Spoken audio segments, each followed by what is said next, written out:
G'day guys, so in this part of the training video I'm just going to give a quick demonstration on how to remove silicone from the joints where new sealant or product is going to be applied inside a shower.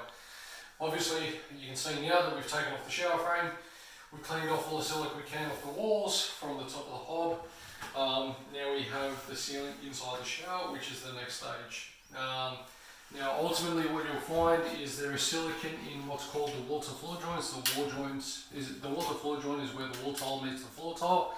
The hob to wall joint where the hob meets the wall, and down the internal. Now there are specific places where we apply our Aquashield ceramic sealant and specific places where we don't. Irregardless, our job in Smart Seals is to make sure that the shower doesn't leave behind the beneath tiles, which means we leave no holes, which subsequently means that we remove and replace any sealant inside the shower. Now, the quickest and most efficient way of doing this is with two tools. Number one being your Stanley blade, and number two being your scraper tool. So what I'm going to do is demonstrate how to remove silicone from the wall to floor joint, and then a quick demonstration on how to remove silicone from what's called the internal wall joint, which is where two walls meet to create an internal wall joint.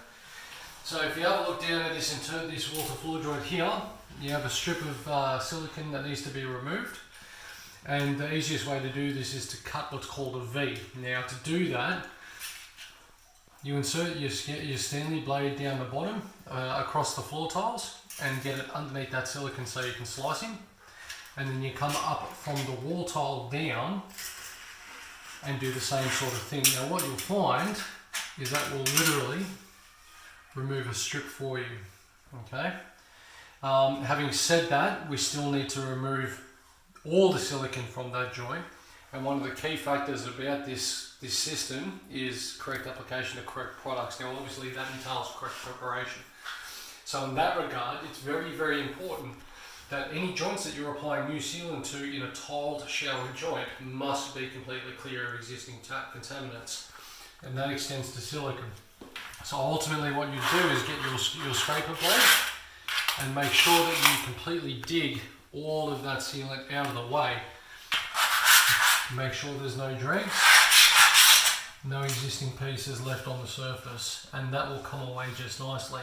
The same process applies to internal wall joints. It's a simple matter of cutting a V, which is to go up the joint on one side, up the joint on the other side. You'll separate the sealant and it will peel away just like that.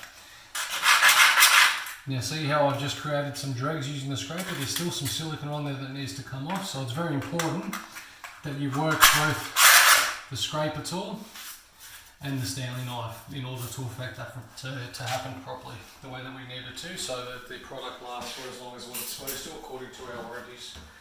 That's it for this one. Thanks for watching.